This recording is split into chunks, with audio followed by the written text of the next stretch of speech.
Viewers, the story I am about to tell you is about a prison in Africa where staying alive itself is a punishment, where death is better than entering this place.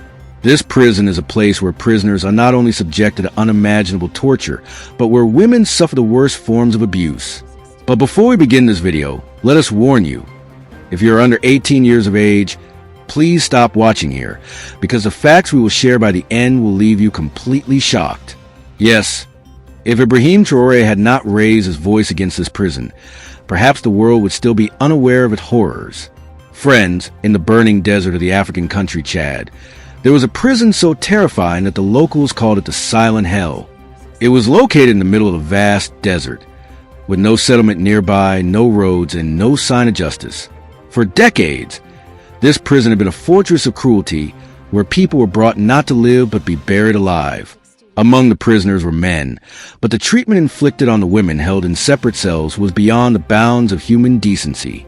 These women were locked in chambers so dark and isolated that no light entered, no air flowed, and no sound passed in or out. But what happened within those walls was so horrific that if the walls could speak, they would scream to the world what true cruelty looks like. These female prisoners were subjected to extreme physical torture. Some were whipped across the face, some had their fingernails ripped out, and some were left for weeks without food or water. But beyond physical torment, there were acts of such sexual violence that they are hard to even speak of. Every night, the doors of those dark cells would open, and the uniformed monsters would enter. Men who didn't see these women as prisoners, but as weak bodies to dominate and brutalize. When Ibrahim Traoré raised his voice against this prison, international human rights organizations immediately sent a delegation to investigate. But what that delegation found was beyond their worst nightmares. They didn't just see filthy cells or rusted chains. They found instruments of torture specifically designed to violate women. Iron blades, sharp wooden sticks, electric shock devices, and wires used to inflict unspeakable pain on women's most sensitive parts. A female officer from the French organization Coalition for Human Dignity tearfully told the media, "I've seen a lot in this world, wars, refugee camps, but what was done to women in those prisons was a complete annihilation of human dignity." Another volunteer in the mission reported that many women removed their clothing to show their wounds. Some bore burn marks. Some had deep scars on their stomachs, and others had become so traumatized they could no longer speak. The only question visible in their eyes was, are we even human? Do we have any rights? When all these facts were presented to Ibrahim Traoré, his response was not like that of typical politicians. He acted immediately. He ordered the prison gates shut, had the officials arrested, and declared, "If a single wound is inflicted on a woman during my rule, that wound will be on my conscience." Friends, that's not all.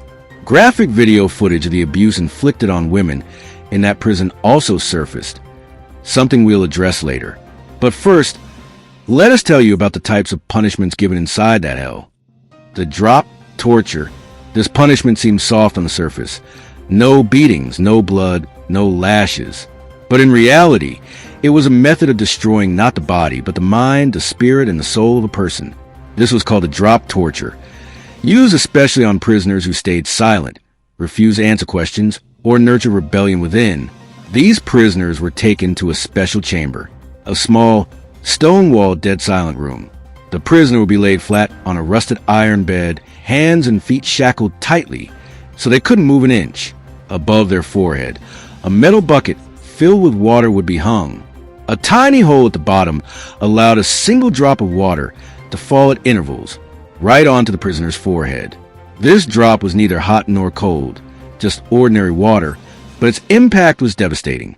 Every few seconds, one drop, then another, then another. The prisoner couldn't shut their eyes, couldn't look away, couldn't move. All their attention was fixed on one thing, that next drop.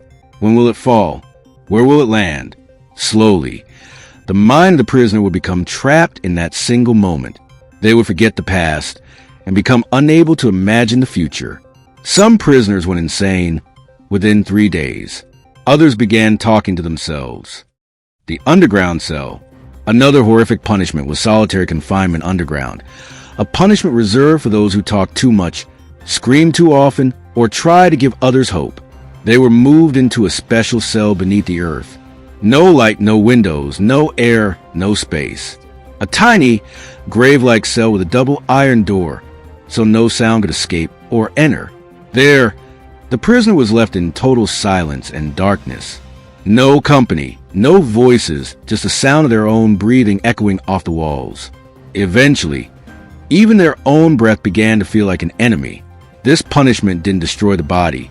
It shattered the mind, to separate a human from all other humans and trap them inside themselves. Perhaps that's a fate worse than death. Viewers, when Ibrahim Traoré heard all this, when he was told that women were being abused, that prisoners were losing their minds, that humanity was being buried alive, he did not stay silent. He didn't just condemn, he acted. He ordered investigations, closed the prisons, and arrested the perpetrators. He showed the world that if your intentions are pure, you can shut down every door of tyranny. This wasn't a small step. This was a new beginning in the history of human rights in Africa. Today, the prison that once echoed with screams is now silent. Now, the foundations of justice are being laid there, and prisoners are being treated with the dignity every living soul deserves. If you believe that leaders like Ibrahim Traoré are the ones who can change the world, then share this video as much as possible. Because no matter how powerful oppression becomes, a single voice of truth can tear it down. We'll meet again in the next video with another story of justice. Until then, become the voice for every oppressed soul around you. And always remember, justice doesn't only come from courts, it also comes from the conscience. Allah Hafiz.